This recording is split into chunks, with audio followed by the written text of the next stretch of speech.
Our government has put forward a 10-year plan, and Albertans now need the opportunity to judge that plan. They deserve the opportunity to compare the direction we would take this province to what others propose. And I am asking Albertans for a mandate to implement the changes that this province needs so badly.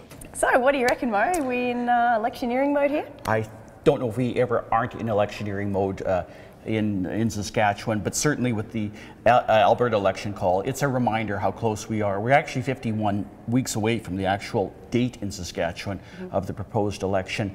I think what we're seeing in terms of Alberta is maybe less of a preview of what our election is going to be about, because Alberta's is certainly more about the finances than Saskatchewan's is. But I think we will see a framing of election issues.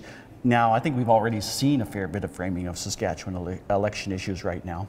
A lot of seniors issues. I think that's going to be coming up a lot this week. Of course, there were a couple more issues last week that came out, particularly in Moose Jaw at the care home there. So you think they're going to keep on bringing people to the ledge and kind of tell more stories? Well, I think the NDP will. I think they are in election mode, as is the government in that way. It's a great issue for any opposition.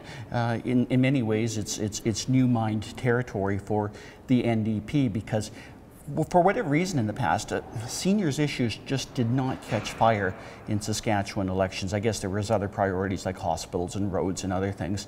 I think maybe the changing population, maybe a few other factors are certainly contributing that to this particular future campaign. I think it'll be far more prevalent than any kind of economic issues that we're seeing in Alberta and elsewhere right now. Yep. The people's issues, as it were. The people issues, yeah. And it won't just be seniors.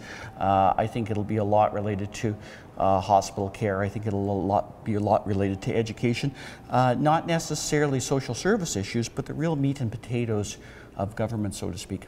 So gearing up, full on, just getting into it and just really getting the punching gloves out, do you reckon, or is it a bit too early for that? Do you think it's just going to be steadily kind of going on? I mean, you know, Wall's already kind of using election-type language, has done for a few months now. I'm trying to think if this session we've seen more of that than less, and I would say that we've probably seen more of that. If you look at the 75-minute debates, the language they use, and we've talked about this in the past, about using words like socialism, using words...